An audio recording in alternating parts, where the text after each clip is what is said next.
कोकणातील प्रत्येक अपडेट जाणून घेण्यासाठी आजच माझे कोकणच्या सोशल मीडिया प्लॅटफॉर्मला लाईक, फॉलो आणि सबस्क्राइब करा।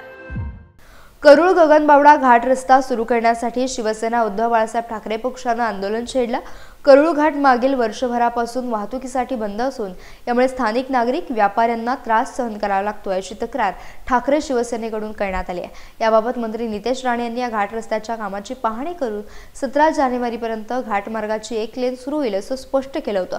तरी देखील घाट रस्ता सुरू न झाल्याने ठाकरे सेनेने आक्रमक पवित्रा घेतल्याचं पाहायला मिळालंय। ज्याप्रमाणे रस्त्याची पाहणी केली सगळ्यांच्या सोबत आणि जिल्हाधिकाऱ्यांना विनंती केलेली आहे की आधीच्या जिल्हाधिकाऱ्यांनी हा रस्ता पूर्णपणे बंद करण्याचा आदेश दिला होता। आता घाटातला काही भाग पूर्ण झालेला आहे, उर्वरित भाग अजून अपुरा आहे, परंतु सिंगल लाईन लवकरात लवकर सुरू करावी आणि या ठेकेदाराने जो कालावधी दिला होता जो 1.5-2 वर्ष हा घाट आणि हा रस्ता पूर्णपणे बंद आहे आणि ह्यांना कोण विचारणारच कोण नाही असं काही लोकांना वाटतंय।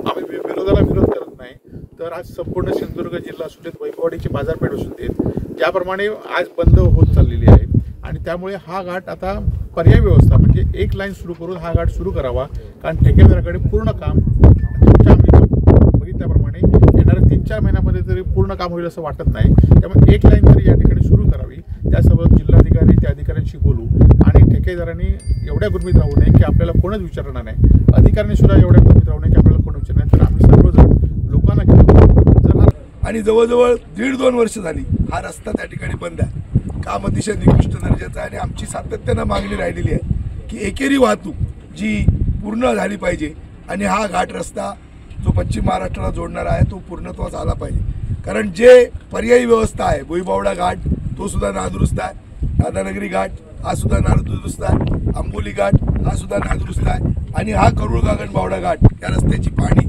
आपण सगळे आता तुम्ही आमच्या बरोबर आहात याची पाहणी करताय। खरं तर एकेरी वाहतूक ही या लवकरात लवकर व्हावी ही आमची भूमिका आहे, पण आज आम्ही जेव्हा पाहणी केली त्यावेळी जवळजवळ मला तर असं वाटतं की जवळजवळ 4 महिने हा रस्ता पूर्ण होणार।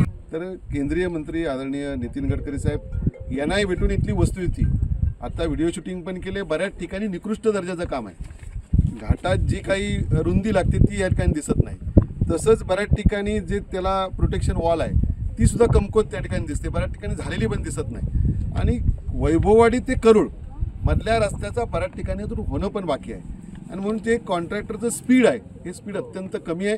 ह्या सगळ्या गोष्टी आदरणीय गडकरी साहेबांच्या निदर्शनास आणून दिल्या जातील आणि वेळोवेळी जसं मग संघटनेच्या बैठकीत ठरेल, जर ही एकतर्फी वाहतूक जे सगळे पदाधिकारी म्हणतायत लोकांना विश्वासात घेऊन या ठिकाणी चालू करावी, जर चालू झाली नाही आणि जर चांगलं काम झालं नाही तर पुढे संघटनेच्या माध्यमातून वेगळ्या पद्धतीचे आंदोलन या ठिकाणी चालू वारंवार या प्रशासनाला जाग आणण्याचं काम शिवसेनेने केलेलं आहे, पण ज्या सत्तारूढ पक्षाला या ठिकाणी इथल्या सत्तारूढ पक्षाला जनतेचं काही देणं घेणं त्यांना पडलेलं नाही आहे।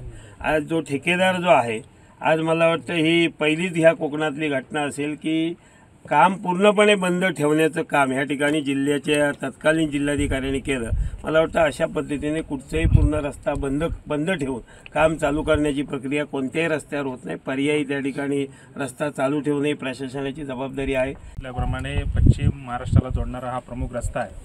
वेळोवेळी शिवसेनेच्या माध्यमातून आम्ही आंदोलनं करून या घाट रस्त्याचा व्यापारीकरणासाठी सुरू करण्यासाठी, कारण या प्रमुख रस्ता असल्यामुळे व्यापारीकरण मोठ्या प्रमाणात पश्चिम महाराष्ट्रात या रस्त्यामार्गे होत आहे आणि खूप चांगल्या प्रकारचा रस्ता व्हावा याच्यासाठी आमची सगळ्यांचीच मागणी होती आणि खरं म्हणजे आंदोलनं आम्ही 2-3 आंदोलनं ह्यामागे केलेली आहेत, त्यामुळेच एवढा रस्ता कॉन्ट्रॅक्टच्या पाठी लागल्यामुळे एवढा रस्ता आम्ही या ठिकाणी करू शकलो आहे। खरं म्हणजे इथले जे आमदार आहेत त्यांनी खोटं बोलण्याचं सोडावं, खोटं बोलण्याचे खरं म्हणजे त्या दिवशी पण येऊन सांगून गेलेत की 8 दिवसानंतर हा रस्ता सुरू होईल, क्वालिटी कंट्रोल। आम्ही ज्यावेळी पावसात या ठिकाणी आलो होतो, संदेश पारकर यांच्या नेतृत्वाखाली आलो होतो, त्यावेळी इथली एक रिटर्निंग वॉलसुद्धा वाहून गेली होती, त्यामुळे कुठच्या क्वालिटीचा रस्ता झालेला आहे हा सर्वांनाच माहिती आहे, पण एकतर्फी वाहतूक चालू व्हावी यासाठी आमचा सगळ्यांचा प्रयत्न आहे।